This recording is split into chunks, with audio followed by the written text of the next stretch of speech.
Bonjour à tous et bienvenue dans ce premier retour d'expérience concernant le dimensionnement et la pose d'une installation d'eau froide sanitaire pour la réhabilitation d'une ancienne usine abandonnée en centre artistique et en lieu de résidence pour des artistes. Donc j'ai commencé ce chantier au mois d'août 2017, donc je venais juste de sortir de ma deuxième année de bac pro TISEC et j'allais entamer ma troisième année. Donc j'ai réalisé ce chantier bénévolement. Donc voici actuellement quelques extraits vidéo que j'avais tournés il y a à peu près 1 an et demi, 2 ans je pense, dans l'usine alors qu'elle était désaffectée. Donc moi quand je suis arrivé au mois d'août sur le chantier, en fait ça faisait à peu près un mois que les nouveaux propriétaires avaient commencé les travaux et le nettoyage du lieu. Si jamais ça vous intéresse, je vais mettre dans la description le lien d'une vidéo que j'avais tournée à l'époque où c'était encore abandonné. Donc voici un plan assez grossier que j'ai fait un peu vite. Donc histoire de représenter les trois bâtiments qui étaient présents sur le site.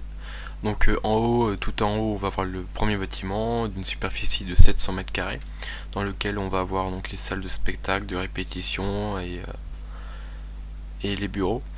Dans le bâtiment juste en dessous, en fait, c'est le bâtiment le bâtiment le plus imposant, donc qui fait 2000 mètres carrés, et en bas à droite on va voir un petit garage d'une cinquantaine de mètres carrés. Donc ici on peut voir une vue de face du premier bâtiment. Et donc dans ce bâtiment on avait ce qui est resté d'un ancien local électrique avec un transformateur haute tension. Donc on peut voir que c'était assez dégueulasse et il restait pas grand chose, il y a pas mal de gens qui sont servis du lieu comme déchetterie en fait. Donc ce local va me permettre de placer mon collecteur sanitaire général et va également recevoir le tableau électrique général. Donc en fait je me suis chargé de entre guillemets réhabiliter ce local.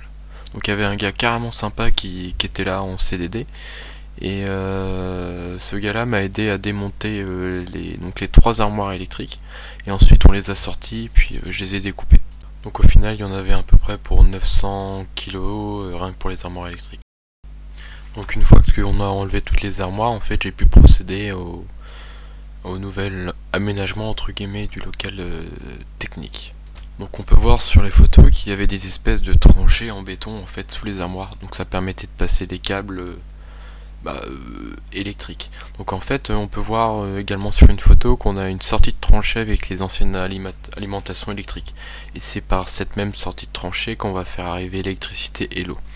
Donc ensuite en fait j'ai décidé de reprendre les anciennes tranchées en béton, d'en refaire une et de casser une partie des autres pour pouvoir passer mon eau dans le sol en fait et assez proprement.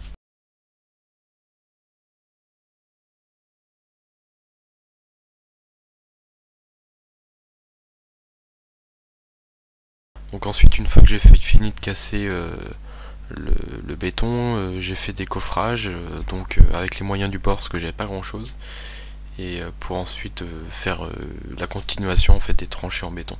Donc c'était mes premiers coffrages, j'avais déjà fait du béton mais jamais de coffrage, donc enfin du moins seul. Donc là c'était mes premiers coffrages, je suis assez content du résultat. Donc le béton que j'ai utilisé c'est des sacs de béton préfet 35 kg, on a juste l'eau à rajouter. Donc voici le résultat, c'est pas super propre mais pour des premiers je trouve ça assez convenable, et puis il faut pas oublier non plus que c'était juste un local technique.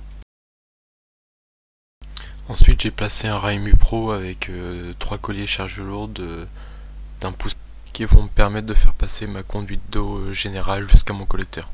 Donc voilà, c'est fini pour l'aménagement du local, et maintenant je vais vous parler de la pose des canalisations d'eau froide. Donc il existait déjà une arrivée d'eau sur le terrain qu'on avait retrouvée, mais on n'a pas pu la réutiliser parce qu'elle passait à travers champs.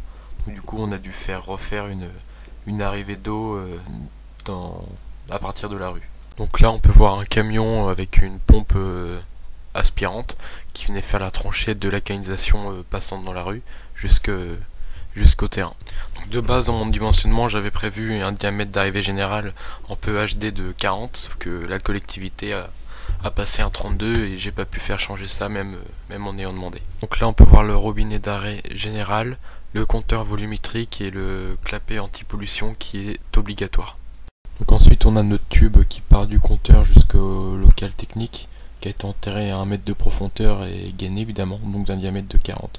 Donc c'est le terrassier qui était venu faire la tranchée qui m'a aidé à le passer. D'ailleurs un gars super sympa et qui bosse super bien. J'avais pas pu prendre de photos parce qu'on était sous la flotte à deux en train de passer ça. Mais là on peut voir une photo de l'entrée du local technique qu'on est en train de refaire donc, et de la sortie de tranchée là où il y a le tas de terre. Donc là on peut voir que j'ai mis un regard juste à l'entrée du local parce que j'avais pas pu passer mon tube d'une seule traite. Le regard il est pas obligatoire, mais si jamais on se retrouve avec une fuite sur un diamètre aussi conséquent, ça peut vite coûter cher. Donc là on peut voir que j'avais juste récupéré un vieux regard en béton que j'avais cassé pour pouvoir passer mon tube. Et ensuite j'ai racheté un regard de 30 par 30 que j'ai mis au-dessus, donc pour éviter que la terre tombe j'ai juste mis des petits bouts de bois. Ici pour éviter le gel j'ai juste comblé le trou avec deux plaques de laine de verre de 5 cm. Donc une fois que tout ça a été fait, j'ai pu commencer à poser le collecteur d'arrivée générale. Donc au total on va avoir 5 départs, un premier pour l'appartement, un deuxième pour le premier bâtiment, un troisième pour le deuxième bâtiment, et un quatrième pour un point de puisage qui sera situé à l'extérieur du local, et un cinquième pour un garage qui sera alimenté dans les années à suivre. Donc j'ai juste mis une attente avec une vanne.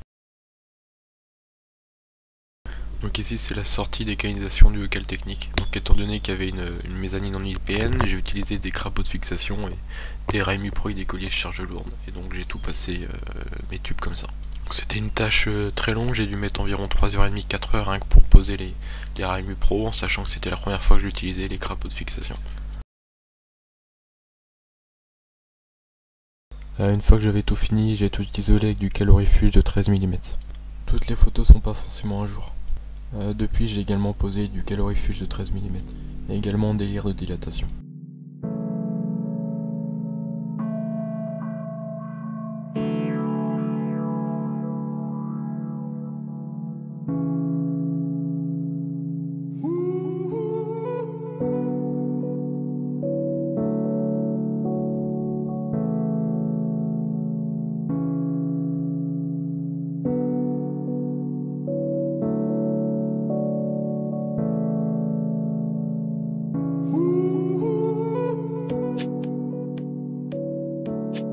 Donc voici le résultat final. Donc on peut voir le collecteur qui est isolé et également que j'ai mis du tube en PVC diamètre 32 pour faire l'évacuation des purges en fait, pour pouvoir purger l'ensemble du réseau. Et ici on peut voir les schémas de principe de l'installation.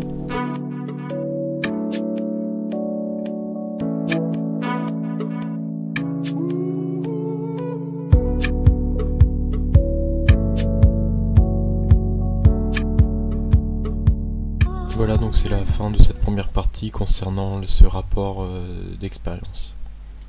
La deuxième partie portera sur le dimensionnement de cette installation.